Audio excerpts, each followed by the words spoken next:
Welcome to the Shooting Show. This week we have Highland keeper Mark Shone down in the south of England with Geoff Garrod hunting fallow deer.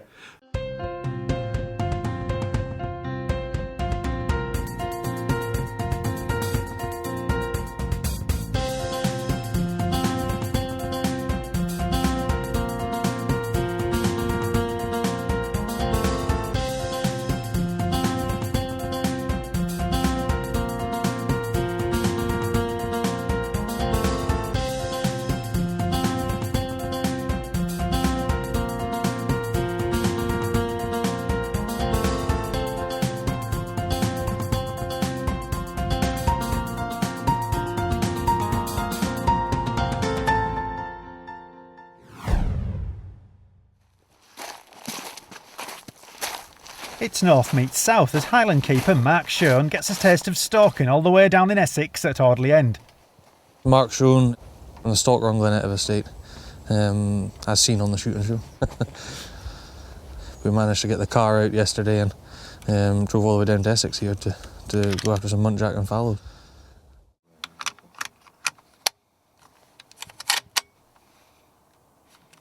You know, the only deer species that I haven't shot, well, British deer species are the muntjac and Chinese water deer, so I'm quite keen to try and get them and complete the sort of 6.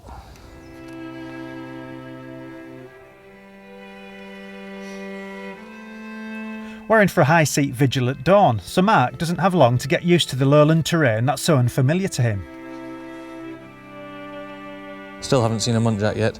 That's my sort of main goal, is to try and get one, because I've never shot one before, so hopefully the next couple of outings we'll find one somewhere. I sat in the same high seat last night, but unfortunately never seen everything but deer really, squirrels and pheasants and hares and everything, but never seen anything last night. And then Geoff sort of sent me back here this morning. We were here at 6, so it was still very dark. We sat, and then around, I think it was about sort of 5 to 7, there was a herd of fallow deer came through behind us and down into the field and down, but it wasn't safe to shoot, so we just had to leave them.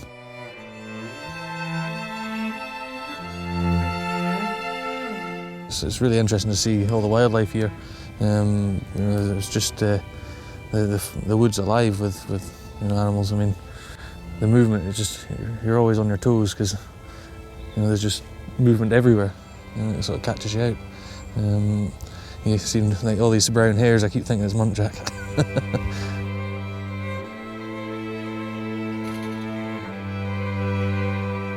Seen a tree creeper. There's plenty of pheasants coming into the hoppers around the hide. I think we've seen a muntjac, I'm not really sure. I just seen a sort of white bum going off through the grass, but it could have been a hare. It was just a quick sort of glimpse. I never quite had time to get the binoculars on it.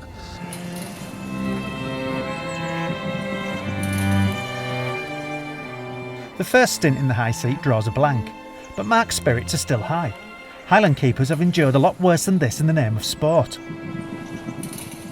I was born in Salisbury, the other end of the country, and moved up to Scotland in '96 with the parents. Finished school. Really liked sort of fishing and stuff like that, and the nearest thing I could do to anything fishing job related was the gamekeeping course at Thurso College.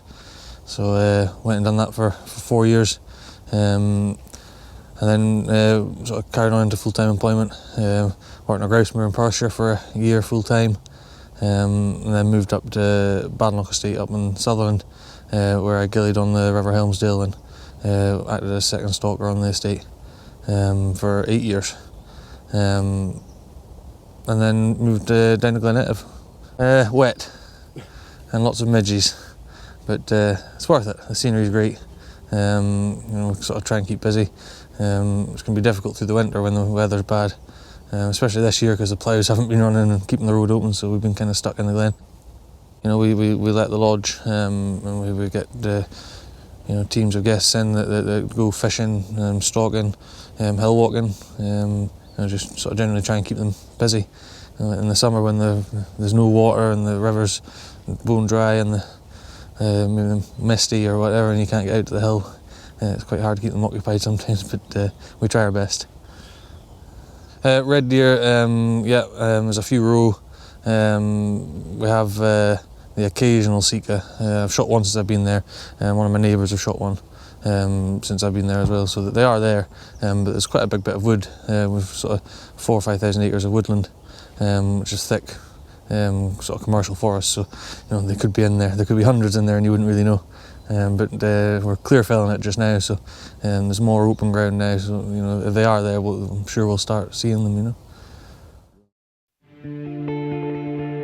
And then maybe 20 minutes later there was three fallow came through in front of us, maybe 100 yards out.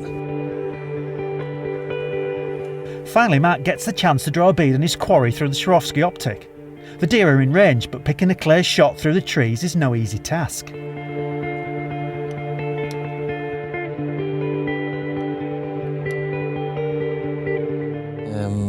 We'll just give a wee squeak to get them to stop in a gap. Just as I was about to shoot, they walked on again, so I'll give another squeak and they stopped and managed to get one.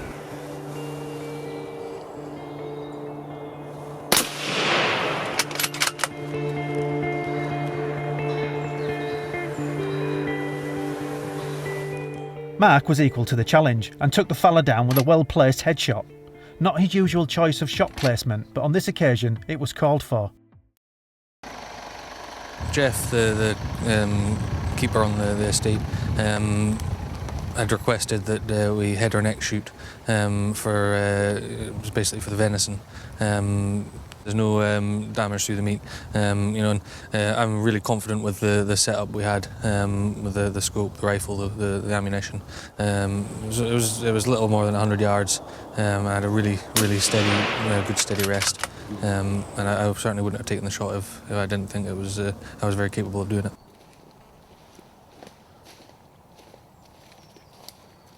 That looks pretty dead, mate.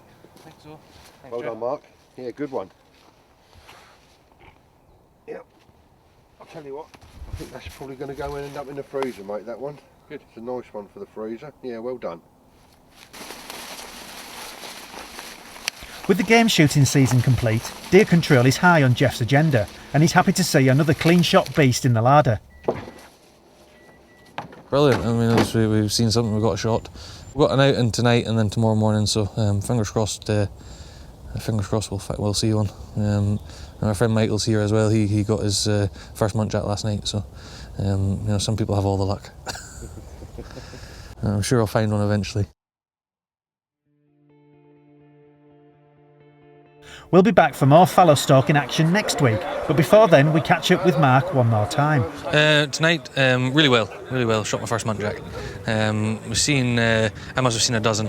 A lot of does. I shot a doe early on, and then late on, just sort of 10 minutes before dark really, there was a buck came in behind me, and I decided that it was the right one to take.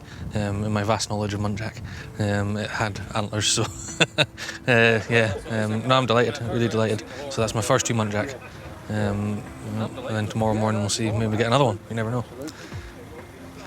So hopefully the next couple of days, I think Pete's trying to get something organised and we'll go off and see if we can get a Chinese water deer as well. I just hope that Michael, my friend Michael, gets a buck as well. He shot a couple of does on the first day, but fingers crossed he has a bit of luck. Mark proving his accuracy there and filling the larder. And now it's the Shooting Show News. This is the Shooting Show News. The Labour Party has turned its sights on shooting with its latest animal policy document. Along with keeping the hunting ban, Labour says it will reduce animal cruelty on shooting estates. Bask said that based on these claims, Labour MPs may have already formed conclusions about shooting before hearing the evidence. Chairman Alan Jarrett reminded Labour that Bask would hold any government to account to ensure its policies were evidence-based. Emails between DEFRA and the Lead Ammunition Group have cast doubt over the future of lead shot in the UK. An email from an unspecified subject suggests that LAG, whose job is to advise DEFRA and the Food Standards Agency on the best policy relating to lead, will point with complete certainty to lead's toxicity and recommend phasing it out. But Bask reminded shooters that emails were only expressions of opinion and no final report had been agreed or sent to the government. Sporting Rifle magazine has raised over £13,000 for anti-poaching units in rhino reserves in South Africa and Swaziland. The fourth auction the magazine has run for the charity Save the Rhino, it's raised the highest total yet, and brings the total across the 4 auctions to £42,500. The money raised this year will go to 3 separate reserves run by big game parks. Find out who won each lot in the April edition of Sporting Rifle. The economics of airgun licensing don't add up. That's the message from the Scottish Parliament's Finance Committee. Kenneth Gibson, the committee convener, questioned the bill, saying only a law-abiding citizen would apply for an £85 licence. The result of the bill, he said, would be an adverse impact on legitimate shooting clubs and their members. The bill is still set to become law next year. And finally, 10 years since the hunting ban came into force, hunt supporters have again called for its repeal. 97% of cases brought under the Act have had nothing to do with registered hunts. Tim Bonner, Director of Campaigns at the Countryside Alliance, said the law has proved just as unworkable, pointless and wasteful as we predicted. The Hunting Act has nothing to do with animal welfare and everything to do with class politics and prejudice. That was the Shooting Show News.